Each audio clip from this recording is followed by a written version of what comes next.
Lincoln's hat. Abe Lincoln didn't have much money, but when he became a lawyer, he wanted to look his best. He thought a long black coat and a tall black hat. Every day, Abe wore his hat to his new job.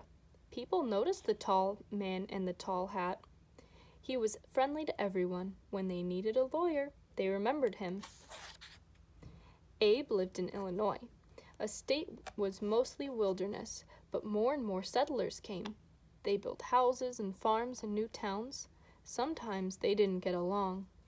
They argued over land and animals and money. Lawyers like Abe could help settle their arguments. They could get people to have a fair trial in court. Abe Lincoln was a smart lawyer. People came to him with all kinds of problems. He helped them all. But he had one problem himself. He forgot to answer letters. He forgot where he put important papers. A good lawyer cannot forget.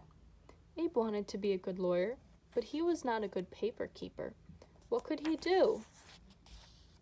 Abe had an idea. His tall hat. He could push letters deep inside. He could stuff notes into the leather band, and when he took off his hat, the papers would remind him what he had to do. The idea worked most of the time.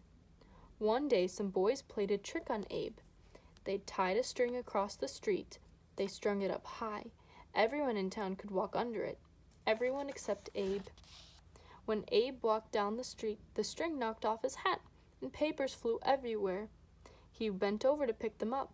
The boys ran out of hiding. They jumped all over him, and Abe laughed. He was not mad at the boys. He liked a good joke. But the trick did not stop him from carrying papers in his hat. Once a lawyer sent Abe a letter.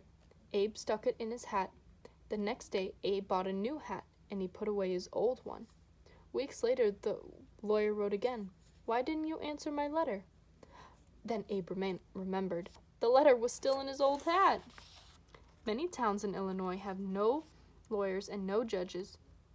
So every spring and fall, a judge and some lawyers traveled from town to town.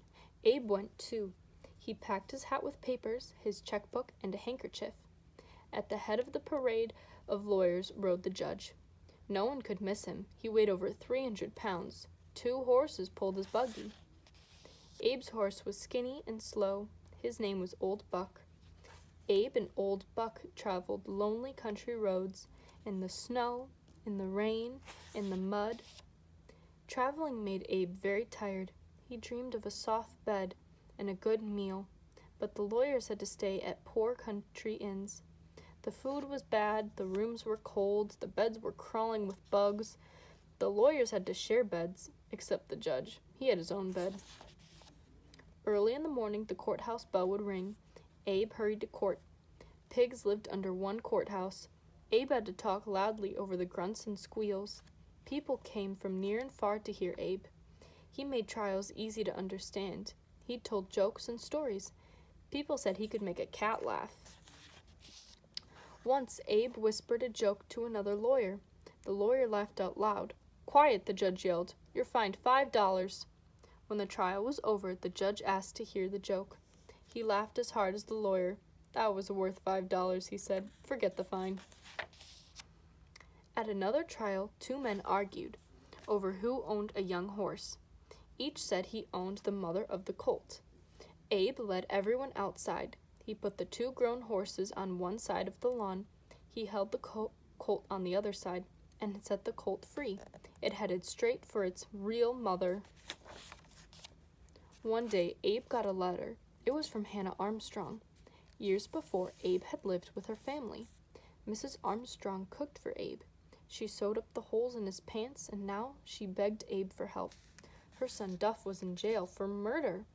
Abe did not stick this letter in his hat. He wrote back right away, "Of course I'll help you." Duff had been in a big fight.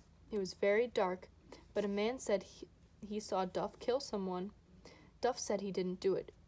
Abe believed Duff, but how could he prove that the man was wrong or lying? "How could you see in the dark?" Abe asked the man. "The moon was full," the man said. "It was bright as day." "Are you sure the moon was full?" Abe asked again and again. Yes, the man repeated.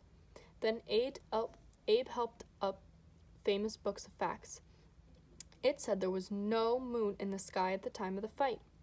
Now no one believed the man anymore, and the judge set Duff free. Abe believed slavery was wrong. His state had laws against it, but the laws were not clear. Many blacks were treated like slaves. Nance was one of them. She worked for a storekeeper who sold her to another man. This man treated Nance badly, and she would not work for him. Abe argued for Nance in court. Illinois was a free state, he said.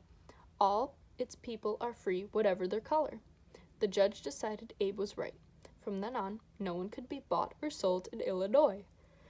Abe had saved Nance, but half the states in America still had slaves. In a few years, there would be new states out west. Abe did not want slavery to spread to these states. Abe tried to get elected into the U.S. Senate. If he won, he could help make laws to stop slavery. He ran against Stephen Douglas. Douglas argued that each state should decide for itself if it wanted slaves. They gave their speeches all over Illinois. Thousands of people heard them. Abe lost the election, but became famous. In 1860, Abe ran for president. Stephen Douglas ran too. But this time, Abe won. Abe grew a beard for his new job. He took his family to Washington. At every train station, crowds cheered the new president. Abe was ready to make his first speech as president. He carried a cane, a tall, silky hat, and his speech. He looked for a place to put his hat. Stephen Douglas stepped up. "If I can't be president," he said, "at least I can hold his hat." Abe Lincoln was a great president. He freed slaves. He worked for fair laws. He helped unite the nation after a long war. But he never changed his ways. He always kept important papers in his tall hat. The end.